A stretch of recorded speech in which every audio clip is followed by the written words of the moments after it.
Welcome back to another edition of We Are the Watchmen Weekly Live. I'm R.C. Williams. And I'm Julianna. We are publishers of the We Are the Watchmen Weekly newsletter, equipping the church to engage the culture, and co-founders of Watchmen Action, making sure those biblically focused constitutional conservatives have all the tools they need to impact the things that are most important to them in their community. Julianna, slow news week, huh? Always. This week has been crazy. You know, we talked on our Rip from the Headline special yesterday about what's going on with the Senate and the burning question or the burning line that comes up. It's a yes or no question. No, it's not. No, it's not. It's not binary. Yeah. But this is a good indicator of where the world is at, Juliana. When we look at it through a biblical lens, the foolishness doesn't stop. And this week's story is actually something we've been covering. So we went into the archives, and I'll share this as we pull up the big board here. We went into the archives and we looked to figure out when we first started talking about the fact that the world is now saying you don't need a man and a woman to have a baby. It was January 6th, 2024, when we did a feature piece on this from the Wall Street Journal that said, can men make eggs? We'll get to that in a second. But the story for this week is this article from the Daily Star. And I figured that it was a good idea for us to share with people and provide some background because you were really at the forefront of telling people that this is a war on women. Exactly. So, I mean, at some point when you start to realize that they're replacing us, they're saying men could be in women's sports and, we can just use, one, tissue, one cell from a person, even a man, to be able to create a baby. We can now create a baby outside of the womb. At some point, we need to stand up and go, wait a minute, this is a war against us, and it's a war against the children. So, what are we saying about what's happening here? We want to take grow a baby outside of a lady? It's scary, Juliana, that they talk about this. And we had gone deeper. And some of the stuff was people had our subscribers had come back to us and said, did you really need to share that? That was kind of graphic. We're like, absolutely, yes. Right. Because here's where they're going. This idiocy and this abomination of chest feeding. Men who think they're women that are trying to breastfeed children, and the drugs that they take to produce the milk, that substance is actually poisonous to the baby. This is disgusting. I mean, you want to talk about, messing with Father's order. Yes. And what he has created. I mean, we're seeing the blasphemy of his beauty. Wow. If it isn't bad enough that they're doing this, and then these men are taking pictures like they're in some weird fetish or something, right? That they're breastfeeding a baby. We also did a deep dive on the Wellcome Trust and the research that was funded by the NIH. That's you guys. That's the taxpayer and the believer, by the way, because you don't have a choice but to pay into the taxes. They got millions in funding, the Wellcome Trust did, from the NIH to do studies on taking the wombs out of female cadavers, putting them into men who think they're women so that they could have babies. Unfortunately, a lot of people are walking around, they don't know that that's the severity of where we're at today. I was at one of the big box stores about 6 months ago, and I was looking in the makeup area, just grabbing some makeup, and there was a man with a beard, a picture of him in full makeup. And I thought, could you be any more disrespectful to a woman than to do that? And it turned my stomach. And I know that I'm not the only one that my stomach got turned. There's got to be other women out there. Yeah. Could you imagine how they're going to react when they start seeing things like this, right? And they start to understand how it's not just a guy on a picture, it's now they're looking to replace you. They're looking to create a baby without you. They're looking to do all this artificially. You've already, how do you say his name? Yuval Noah Harari. Thank you. Said that this is the last generation of, humans this way. And now we're going to be transhumans. And, this is part of their agenda, what they've been doing. It's incredibly scary. So, Julianna, let's go through this real quick, and then we'll take a look back at our piece on this. So, holy grail of fertility research. Well, here's where you went wrong the first time, right? This is the blaspheming and the mocking of the Father right out of the gate. Holy grail of fertility research could allow for a baby to be made by just one person, right? So, as we go through the article here, we'll just give you the highlights. So what they're saying here is people could soon be able to have a sprung, I guess that's the British version of a child, entirely on their own using lab-grown sperm and eggs. Now, let's take a moment here. Lab-grown. Right. Let's take a moment here because there's a correlation between this idiocy and lab-grown meat. So people don't understand how they actually grow lab-grown meat. They use cancerous cells from these animals, take a sample, and then that's how they do it.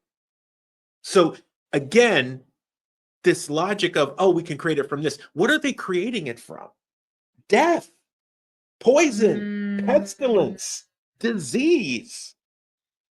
People do not understand that this battle is spiritual. Yes, it is. And these things matter. The words matter. Yep. The numerology matters. Yep. The positioning matters.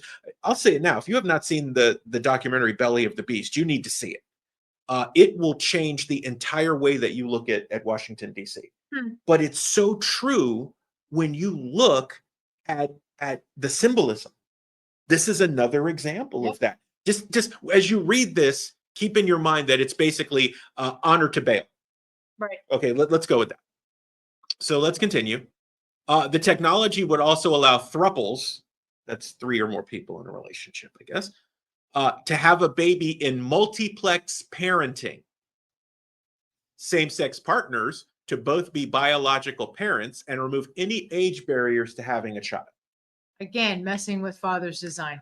Right? So same-sex aren't supposed to do that. There's all kinds of issues, DNA-wise, gene-wise. It's a mess. Right. But here we go. Right? And age. The Father designs us specifically for a set period of time because he knows what we can bear. Right? Saying, oh, there's no age limit. What danger do you put a woman in if you decide that you want to keep messing around? Right? I think that people need to see what's right in front of them. You know, it's crazy because here we go, but they're facing a bucket load of ethical dilemmas, right? So let's look at some of this foolishness. Lab-grown sperm and eggs from skin or stem cells. They are the holy grail of fertility research, right? Now, if I remember correctly, RFK Jr. said in his testimony this week that we didn't even need to use stem cells or aborted baby parts to do these studies. There were other ways that were ethical that you could do these studies without harming someone or doing something like that is basically the devil incarnate, right? Silicon Valley chiefs are plowing cash into the science, and it could be available within 2 years. The Human Fertilization and Embryology Authority Board. Didn't know we needed one of those. Yep. Wow. Right? So in our article about the Wellcome Trust, we pointed out that the Cleveland Clinic had 2 teams working on this, and they said they would be ready within 2 years. The Cleveland Clinic. Just keep that in mind. And that's where our tax money's going. That is where your tax money's going to. Julia Chain probably says something, right, with the radical opportunity. She says, quote, "It feels like we ought to have Steven Spielberg on this committee." Science fiction, right? But having a baby could mean much higher risks of genetic disorders, experts warn. Let's take a look here as we wrap up. So 2 biological parents are involved. When 2 biological parents are involved, there are 2 copies of every gene, providing a safe backup for a child. The Father's design. He already knows what needs to happen, which is why it was his creation, and he has us to do things in a particular way, right? That would not be the case if one person provided both the lab-grown sperm and the egg. Of course not. That is crazy. And let's go back to the other ethical question. Is this creation human? So this type of stuff was happening back in Noah's time. Oh, yeah. You know, and they were also playing with animals and doing all of that kind of mixing of genes and whatnot. We're in the days of Noah, aren't we? We are, and we know how that ended. Yep. Well, yeah. I mean, you know, Jesus said he'd come back when we started to see these types of times, and we're looking at it. This is, there's no way that we can start messing with Father's, genes and think that he's not going to come back and reprimand us and say, no, you're my creation. You don't get to create over my creation. Right. And the Nephilim, the giants, and the whole thing. This is where the whole mess started and why we ended up with a flood. Right? Stop messing with his order. Fortunately, at the end of this thing, there is some sanity. So Frances Flitner, she's the emeritus professor of clinical genetics at King's College in London. She warned in this meeting, in a way, it's the complete extreme of incest. And that's why it's so dangerous genetically, right? This is a problem. And the other doctor agreed. Biologically dangerous use of this treatment should never be permitted. So you have these futurists or these transhumanists doing these crazy things under the guise of it's okay for humanity. Yeah, and a lot of it we're paying for. Right? So before we jump off here today and we land the plane, I wanted to go back to a piece that we did in We Are the Watchmen Weekly from January 6, 2024. Now, we'd share this again because we'd actually done it earlier. Just realizing now we'd done it in 2023. It was from the Wall Street Journal, Men Making Their Own Eggs, right? So this piece, as you look at it, right, this Japanese biologist said that he believes it'll be possible to create a human egg from skin cells within a decade. He and his colleagues have already turned skin cells from male mice into mouse eggs that they use to breed baby mice. This chief executive officer from Conception Biosciences, of course, is gay, says a technology known as vitro gametitosis,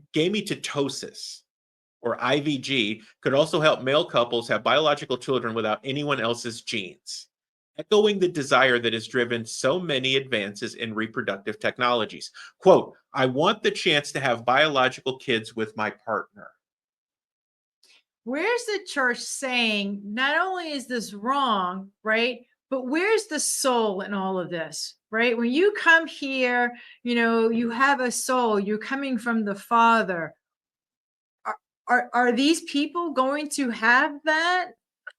Right? Because Father's name is written on our DNA. Right. Right. So you're doing things like this, like what then happens is what we need to be asking. And why are they doing these crazy things? This, as far as I'm concerned, this is demonic. Why are they using my money and starting to push this type of thing on the culture when we know that this is against what Father would ever allow us to be doing? So let's make the hard statement for a lot of people. The reason that any of this or all of this happens is because the ecclesia has abdicated its role of leadership in the culture. So if you're a believer and you're watching this and you follow We Are the Watchmen, you know what you're about to hear. When you look at society today, and we have to tell stories like this, and you say, oh my God, why is that happening? I don't want to hear it. Take a look in the mirror and realize that over time, you have abdicated your role of leadership, which has allowed the level of church leadership to degrade to the point where we have prosperity pimps in the pulpit and all types of other grifters spewing nonsense, making tens of millions of dollars a year, living opulent lifestyles, the same thing that drove me out of the church when I was a kid because of the hypocrisy. And you're okay with it, or you continue to contribute to it. As part of the ecclesia, you need to be thinking like the Acts 2 church and remember what Yahusha said to them and what the call was and the baptism by fire and what it requires to be a follower of him and the Father's will. You have work to do, and you're going to be held more responsible. And a level on top of that, if you're a leader, if you don't call this out and take steps to do something about it. Whew. So Amanya and I were talking on Chomping It Up, and we were literally saying, men, we need you, the good men, to stand up, because obviously they're coming after the women. Why? Because they're coming after the children. When they can chemically castrate a child, we have a problem, right? So we need all the voices out there to start talking even more. Amen to that. So your action steps. If you're watching this on wearethewatchmen.org and you subscribe to the newsletter, thank you. Bless you. If you are not a paid subscriber, please consider donating that way to the Watchmen Action Ministry. Share this with as many of your friends and family and everybody else that needs to hear it as possible. When you share and you tell people to read, it grows us exponentially. That is incredibly valuable, just like your prayers are. Also, please consider checking out watchmenaction.org. That's the 501c3. We have invested heavily in a training curriculum to get people up to speed and to equip the ecclesia to engage the culture. As we move into Q1 and we have great sponsors like goldback.com stepping up and providing us the resources to continue to do this and educate people, we ask that you do the same. Take the time to go to watchmenaction.org, check out everything that we're doing, hit the donate button, and support us. And then tell 10 friends. It's the most powerful thing that you can do. Julianna, I think that wraps it for this week. Awesome. Yes. Guys, thanks again so much for watching We Are the Watchmen Weekly Live. We will see you soon.